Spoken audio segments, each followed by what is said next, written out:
আসসালামু আলাইকুম প্রিয় পাঠক পাঠিকারা, শুরু করছি উপন্যাস তুই শুধু আমার উন্মাদনা, লেখিকা তাবাসসুম খাতুন, পর্ব সংখ্যা 10, ভয়েস বাই আরবি।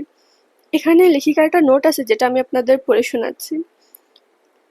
এই গল্পে অনেক খুন খারাপি থাকবে, কারোর যদি মনে হয় অতিরিক্ত বেশি হয়ে গেছে প্লিজ গল্পটা ইগনোর করে চলে যাও, কারণ এই গল্পের প্রতিটা পর্বে বিশিষ্টভাবে খুনের বর্ণনা আছে।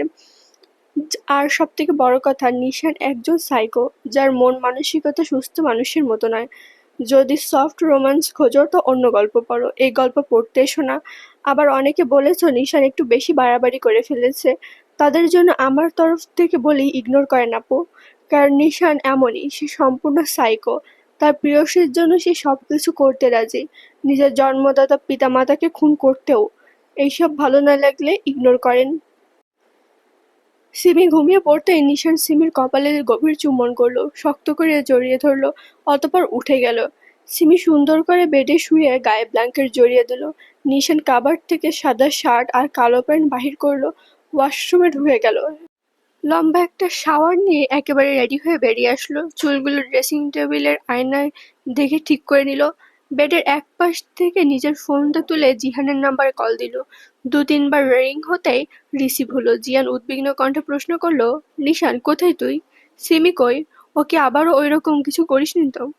জিহানের এত কথায় প্রেক্ষাপটে নিশান সামান্য জবাব দিল, ইমিডিয়েটলি খেলার গোডাউনে আয় ফার্স্ট। বলে জিহানকে কিছু বলতে না দিয়ে নিশান কল কেটে দিল। নিশান বেরিয়ে গেল তার গেস্ট হাউস থেকে, সোজা নিজের গাড়িতে বসে অজানা গন্তব্যের দিকে পাড়ি জমালো। এদিকে জিহান ভ্রু কুঁচকে বিড়বিড় করলো, এই সাইকো আবার কি হল করলো? দুনিয়ায় এত মানুষ থাকতে এই সাইকোর পিছনে কেন ঘোরে ভাই? জীবনটা আমার তেজপাতা হয়ে গেল, শালার কপাল, একটা ভাই প্লাস বন্ধু পেয়েছি, নিজেকে ধিক্কার জানায়। জিহান ফ্রেশ হতে ওয়াশরুমে ঢুকলো, চুলগুলো ঠিক করে সেও বাড়ি থেকে বের হয়ে চলে গেল নিশানের বলা ঠিকানাতে। আধ ঘন্টার ভিতর জিহানও সেখানে পৌঁছালো। নিশানের গাড়ি দেখলো, ডিকির উপর শুয়ে সিগারেট টানছে সে। জিহান গাড়ি থেকে নেমে নিশানের কাছে গিয়ে বলল, নিশান, সিমি কই? ও ঠিক আছে তো? নিশান এবার কর্কশ কণ্ঠে বলল, আমার বউয়ের খোঁজ নে, তোর কি হবে? জিহানের কথায় না বলে বলল, এখানে ডেকেছিস কেন? নিশান গাড়ি থেকে নেমে সিগারেটটা ফেলে দিয়ে বলল, খেলা করতে আসছি। জিহান বলল, তোকে আমি পাবনায় ভর্তি করতে যাব, সমস্যা কি তোর?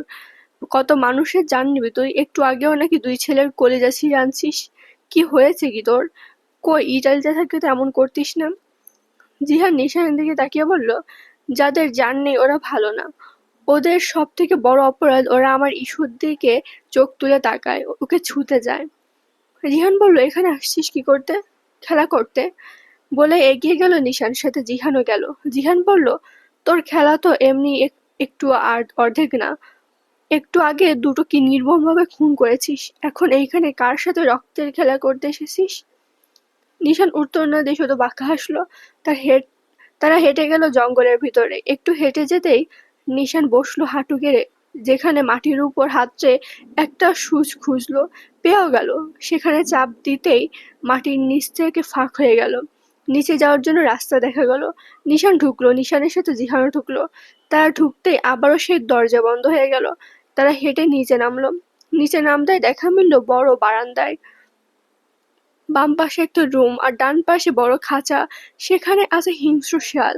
বারান্দায় প্রায় 10-12 জন কালো পোশাক পরিহিত গার্ড দাঁড়িয়ে আছে বন্দুক হাতে। নিশানকে আসতে দেখে শেয়ালগুলো হুংকার ছাড়তে লাগলো। নিশান শিয়ালদের কাছে গিয়ে বলল, তোদের আহার দেওয়ার জন্যই আমি এসেছি। বলে বাঁ পাশে থাকা রুমের দিকে এগিয়ে গেল। জিহানও এগিয়ে গেল তার পিছু পিছু। দরজা খুলে প্রবেশ করলো নিশান, সাথে জিহানও। ওই রুমে একমাত্র জিহানই প্রবেশ করতে পারবে, তাছাড়া আর কেউ নয়। কেউ যদি ভুলবশত করে ফেলে, নিশান তাকে নির্মমভাবে হত্যা করবে, সেই ভয়ে কেউ ঢোকে না। রুমে ঢুকতেই নিশানের নাকে বিশ্রী গন্ধ ভেসে আসলো, উটকা রক্তের গন্ধ, গা গুলিয়ে আসার মতো। হলদেটে আলোয় রুমে ভর্তি, চারিদিকে রক্ত আর রক্ত। দেয়ালের বাঁ পাশে সব ধরনের অস্ত্র সাজানো, ডান পাশে আছে বিভিন্ন ধরনের ক্রিমিনাল, ওষুধ, অ্যাসিড, এগুলো। জিহানের চোখের সামনে একটা লোকের দিকে যায়, যাকে বেঁধে রাখা হয়েছে, দড়ি দিয়ে অজ্ঞান হয়ে আছে। জিহান লোকটাকে দেখে চিনতে পারলো। জিহান নিশানকে বলল, তুই ডাক্তারকে এখানে কেন এনেছিস? ও তোর কি করলো? নিশান কিছু বলল না, ডাক্তারের কাছে গেল, পাশে থাকা এক বালতি নিয়ে ডাক্তারের গায়ে ঢেলে দিল। ডাক্তার হকচকিয়ে উঠল, জ্ঞান ফিরল। নিভু নিভু চোখে তাকালো, 2-3 বার চোখ বুঝে ভালো করে তাকালো, সামনে নিশানকে তাকিয়ে দাঁড়িয়ে থাকতে দেখে প্রশ্ন করলো, আমি এখানে কেন? আমাকে এখানে কেন এনেছো? খেলা করতে। খেলা করার জন্য এই রুম? আমার বমি আসছে। তুমি এখানে এখানে কেন এনেছো আমাকে? নিশান বাঁকা হেসে বলল, ডাক্তার, এটাই তো সব থেকে সুন্দর জায়গা। এই রুমের গন্ধ নেওয়ার অনুমতি একটা পাখিরও নেই। সেখানে তুই কত ভাগ্যবান ভেবে দেখেছিস? ডাক্তার বলল, তুই কে রে এইভাবে এনেছিস আমাকে এখানে? আমাকে চিনিস? আমার বন্ধু কিন্তু বড় সিআইডি অফিসার। একবার কল দিলে পুরো গ্যাং নিয়ে তোকে হাজতে পড়তে আসবে। তোর বন্ধু সিআইডি, বাট তুই তো না। সিআইডি না তো কি হয়েছে? আমি ডাক্তার, মানুষকে নতুন জীবন দান করি। নিশান পাশ ফিরে এপাশ ওপাশ ঘাড় মুটকে বলল, জীবন দেয় আল্লাহ, জীবন নেয়ও আল্লাহ, তবে উসিলা হিসেবে দুজন থাকে। একজন তুই ডাক্তার যে জীবন দেয়, আর তুই হলো হালকা সাহায্য করেছিস। আর মৃত্যু যেটা আল্লাহ দেয়, আমি কাজ করি।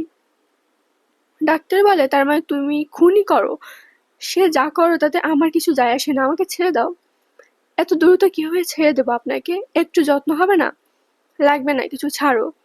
শান্ত থাকা নিশান যেন হঠাৎ করে হিংস্র হয়ে উঠল। ডাক্তারের চুল জোরে চেপে ধরে চিৎকার করে বলল, হারামির বাচ্চা, হাসপাতালে এত এত মহিলা ডাক্তার থাকতে তুই কেন আমার ইস্যুর দিকে হাত বাড়িয়েছিস? বল কুত্তার বাচ্চা, বল। ডাক্তারের চুল ধরায় তার ভীষণ ব্যথা লাগলো। ইস্যুকে চিনতে না পারে জিজ্ঞেস করলো, ইস্যুকে? ইস্যু কথাটা ডাক্তারের মুখ থেকে শুনতে গাল চেপে ধরল সর্বশক্তিতে, যেন গালের হাড় ভেঙে গেছে। নিশান দাঁতে দাঁত চেপে বলল, তোর এই ফাকিং মুখে আমার ইস্যুর নাম উচ্চারণ করবি না, রাস্কেল। বলে তাকে ছেড়ে দিয়ে টেবিলের কাছে গেল। সেই জায়গা থেকে একটা ছুরি আর লঙ্কা আনলো। ডাক্তারের ডান হাতে দিয়ে ছটফট করা সবগুলো আঙ্গুল ফটাফট কেটে ফেলল। আর তো চিৎকার দিয়ে উঠল ডাক্তার। ওর আওয়াজ এই রুমের বারংবার বাড়ি খাচ্ছে। নিশান সেই সাথে ওই কাটা আঙ্গুলে লঙ্কার গুঁড়ো লাগিয়ে দিল। ডাক্তারের এবার যেন জান বেরিয়ে এসেছে, গলা ফেটে যাচ্ছে চিৎকার করায়। জিহান শুধু তাকিয়ে দেখছে। নিশান যেন এইসব করে শান্তি পাচ্ছে।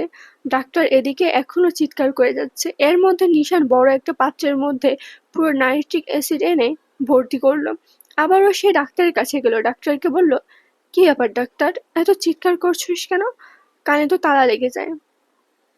ডাক্তারের কথা বলার শক্তি নেই। নিশানের হাতে একটা বোতল আছে, সেটার মুখ খুললো। সাথে সাথে পুরো রুমে বিশ্রী গন্ধ ভেসে এলো। জিহানের নিজেরও বমি আসছে। সে মুখ চেপে ধরলো। ডাক্তারের নাকে গন্ধ আসছে, কিন্তু সে কি করবে? নিশান বলে উঠল, আমার ইস্যুকে ছুঁয়েছিস তাই হাত কেটে দিলাম। আমার এই টর্চার সেলে আসলে কেউ প্রাণ হাতে বেরোতে পারে না। তোর জন্য মৃত্যু অপেক্ষা করছে। তার আগে এই রক্ত তা তুই খাবি, যেটা শূকরের রক্ত। আজ প্রায় 10 মাস ধরে রেখে দিয়েছি তোদের মতো জানোয়ারদের খাওয়াবো বলে। এই বলে নিশান ডাক্তারের মুখে বোতল ঢুকিয়ে দিল। গলা দিয়ে নামতেই ডাক্তার বমি করে দিল। কিন্তু নিশান ওইভাবে এখনো খাইয়ে যাচ্ছে সম্পূর্ণ শেষ করে, তবেই ফেলে দিল। ডাক্তার বমি করছে এখনো। নিশান এবার ওর হাতে পায়ের দড়ি খুলে দিয়ে ওর হাত থেকে টান দিয়ে নিয়ে নিল। পাত্র ভর্তি অ্যাসিডের ফেলে দিল। ডাক্তার ছটফট করতে লাগলো। দেখতে দেখতে তার সারা শরীর ঝলসে গেল, একদম মরে গেছে সে। নিশান বেরিয়ে গেল রুম থেকে। ওর সাথে জিহানও বেরিয়ে আসলো। তারা একদমই একই জায়গায় ছেড়ে দিল, বাহিরে বেরিয়ে আসলো। জিহান নিশানকে বলল, নিষ্ঠুর হত্যা। নিশান কিছু বলল না। গাড়ির কাছে এসে জিহানকে বলল, বাড়ি যা, আমি গেস্ট হাউসে যাচ্ছি। নিশান যেই ঢুকবে অমনি জিহান বলে উঠল, আমাদের আবারও ইতালি যেতে হবে। নিশান ভ্রু কুঁচকে বলল, কি জন্য? বিজনেস নিয়ে। সবকিছুই তো দেশে ট্রান্সফার করে এসেছি, তাহলে ওইখানে কি করতে যাব? জিহান শান্ত কণ্ঠে জবাব দিল, সবকিছু শেষ করলে শেষ হয়ে যায় না, কিছু কিছু জিনিস থেকে যায়। নিশান নিজের রাগ সংবরণ করে বলল, কবে যেতে হবে? দুপুর 1টে ফ্লাইট। জিহান নিশানের কলার চেপে ধরে তাতে দাঁত চেপে বলল, শালা, আর কয় ঘন্টা পরে ফ্লাইট, আর তুই আমাকে এখন বলছিস? আমি তো নিজে একটু খবর পেয়েছি, আর পেয়ে ইমার্জেন্সি টিকিট কেটেছি। নিশান জিহানের কলার ছেড়ে দিয়ে বিরক্তি হয়ে বলল, ভাবছিলাম বউনে 2 দিন নিরুদ্দেশ হয়ে থাকবো, কিন্তু শালা হতে দিল না। জিহান ভাব নিয়ে বলল, আমি যে তোর শালা এটা আমি জানি, তাই বারংবার মনে করাতে হবে না। নিশান জিহানের দিকে এক পলক তাকিয়ে নিজের গাড়িতে উঠে বসলো। গাড়ি ঘুরালো গেস্ট হাউসের দিকে। নিশানকে যেতে দেখে জিহানও নিজের গাড়িতে বসলো। নিশানের গাড়ি যখন তার গেস্ট হাউসে থামলো তখন ফজরের আজান দিচ্ছে। সিমির ঘুম ভেঙে গিয়েছিল। সে বেলকনিতে বসেছিল। নিশানের গাড়ি দেখে দ্রুত রুমে গিয়ে আবারও বেডে শুয়ে পড়লো ব্ল্যাঙ্কেট জড়িয়ে। নিশান হন্তদন্ত পায়ে রুমে ঢুকলো। এসে দেখলো সিমি এখনো ঘুমিয়ে আছে। সোজা ওয়াশরুমে ঢুকে গেল। এদিকে সিমি মনে মনে বলল, বডিওয়ালা মানুষদের কি 14 বার গোসল করা লাগে? সিমি উঠলো না, ওইভাবেই শুয়ে রইল। নিশান 10 মিনিটের মধ্যে ওয়াশরুম থেকে বেরিয়ে আসলো শাওয়ার নিয়ে।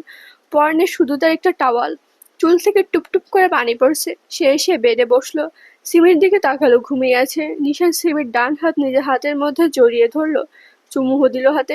কেঁপে উঠল সিমি। নিশান সিমির মুখের দিকে তাকিয়ে বলল, দেখো মেয়ে, আমি চলে যাচ্ছি বলে এইটা না যে তোর 10টা পাখা গজাবে। আমি যেখানেই থাকি না কেন আমার নজর সবসময় তোর উপর নিবদ্ধ থাকবে। যদি দেখেছি কোনো ছেলের সাথে কথা বলতে, কোনো ছেলের দিকে তাকাতে, সেই ছেলেকে তো জানে মারবই, সাথে তোকেও বুঝিয়ে দেব কত ধানে কত চাল। নিশানের কথা শুনে সিমির ভয় লাগছে। মনে হয় ঘুমানোর নাটক হবে না, কিন্তু তাও থাকতে থাকতে মনে মনে বলল, বিদেশি কুত্তা যাচ্ছে কোথায়?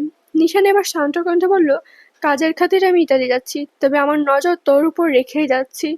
আপাতত কবে আসবো জানি না, তবে দ্রুত আসবো।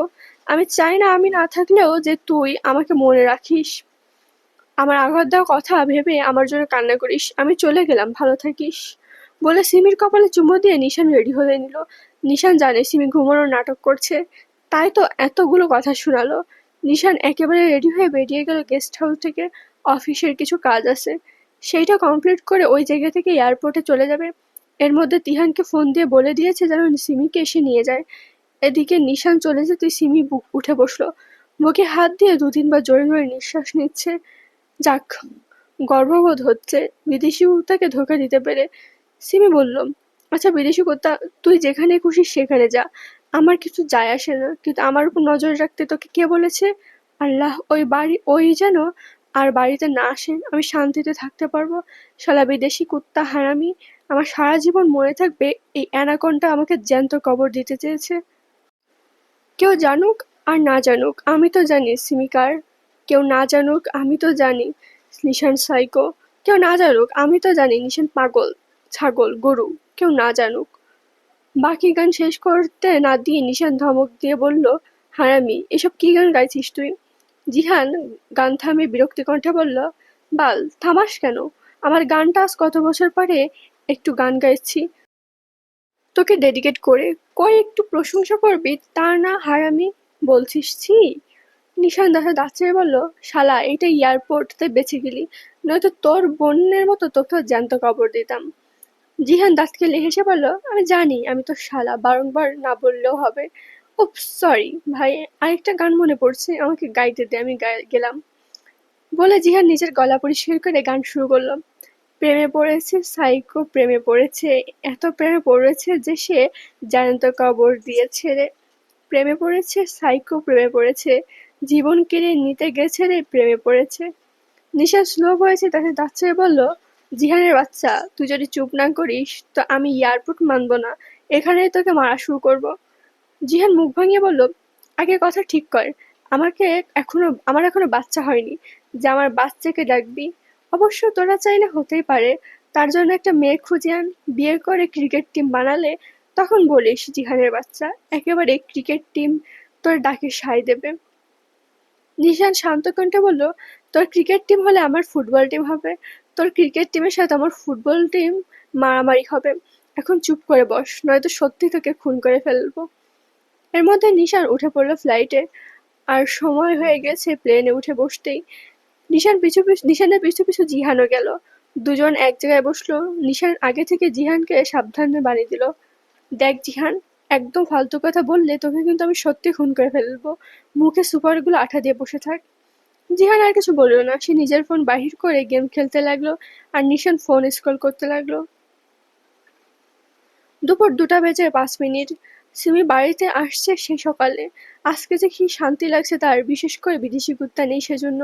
বাড়ির কর্ত্রীরা সহ গিন্নিরা নিজেদের রুমে রেস্ট নিচ্ছে। মেহেরিমা আর রুবেলও নিজেদের রুমে। তিহান এইখানে এসে বন্ধু বানিয়েছে, তাদের সাথে বাহিরে আছে। ইহু মিহু দুজনে ঘুমিয়ে আছে। মিষ্টি নিজের রুমে আছে, ল্যাপটপ নিয়ে কাজ করছে। কিন্তু চার বাদর সিমি, সামিয়া যারা রাত্রি তারা বাদরামি করে বেড়াচ্ছে। কতদিন পরে তারা চারজন এক হলো। সিমিকে পেয়ে তারা তিনজন অনেক খুশি হয়েছে। এখন তারা রুমের ভেতর বসে খেলা করছে।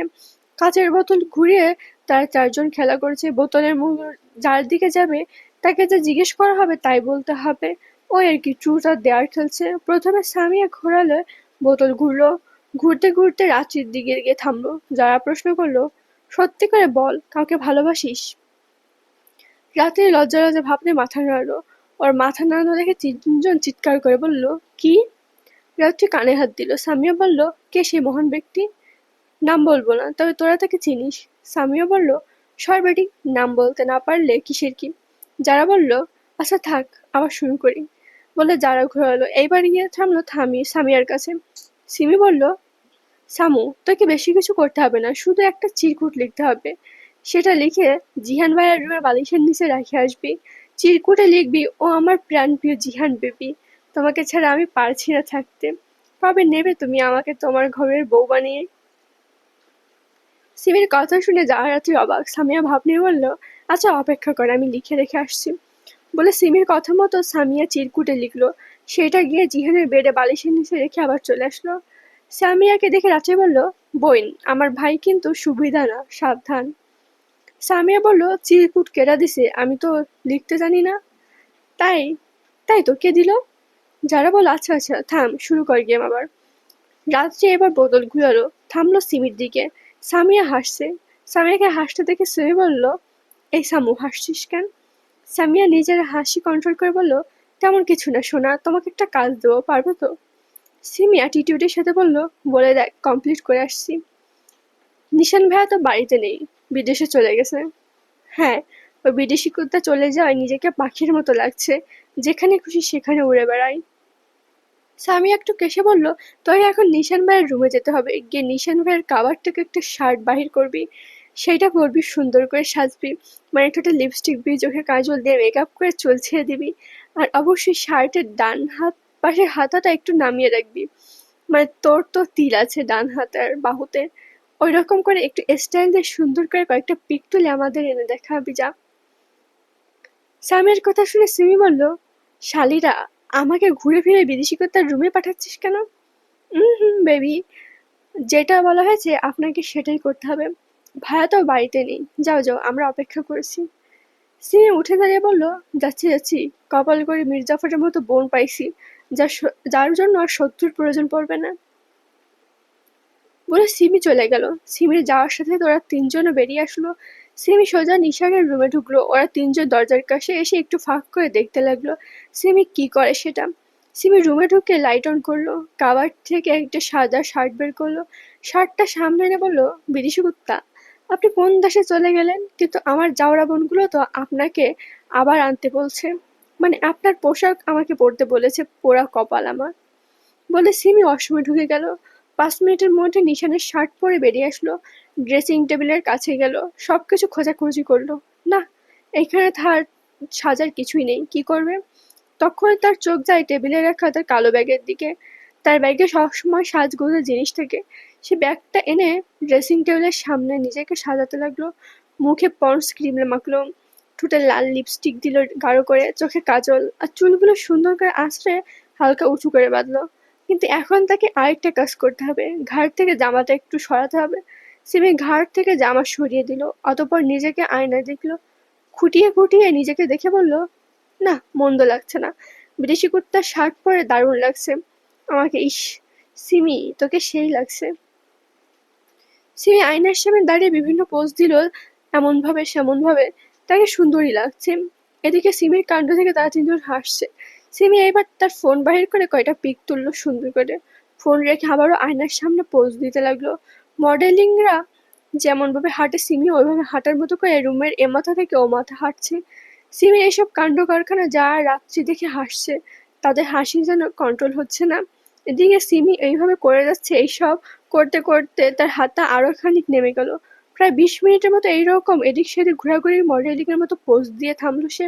আবারও ওয়াশরুমে ঢুকে পড়লো, একেবারে ফ্রেশ হয়ে বেরিয়ে আসলো।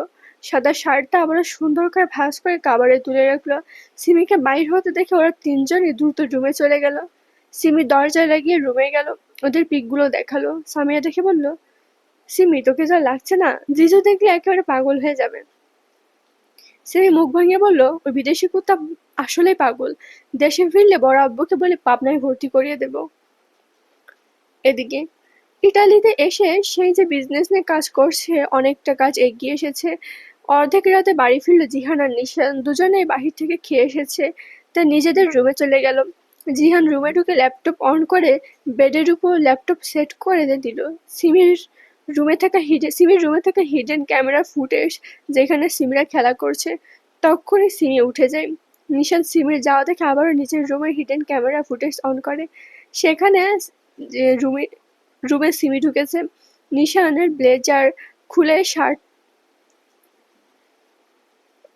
নিজের ব্লেজার খুলে শার্টটাও খুলে ফেললো, টাওয়াল পরে প্যান্ট খুলে ফেললো।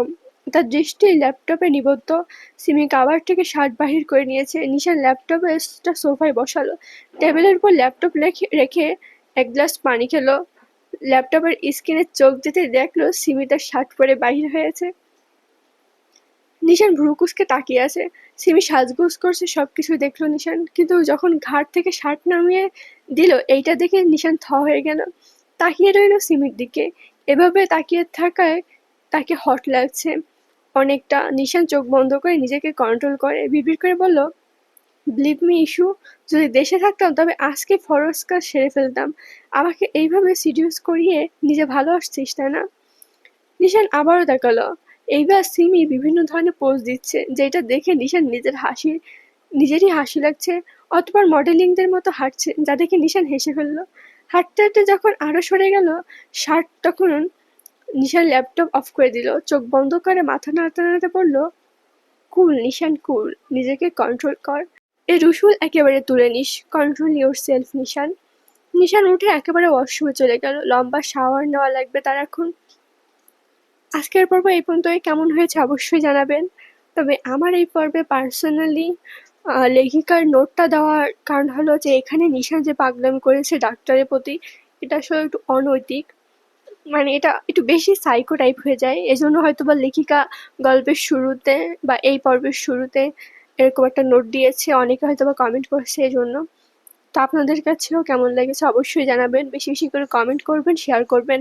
আপনারা যদি বেশি বেশি কমেন্ট আর শেয়ার না করেন, তাহলে কিন্তু গল্পের প্রতি আগ্রহই আসে না। ধন্যবাদ।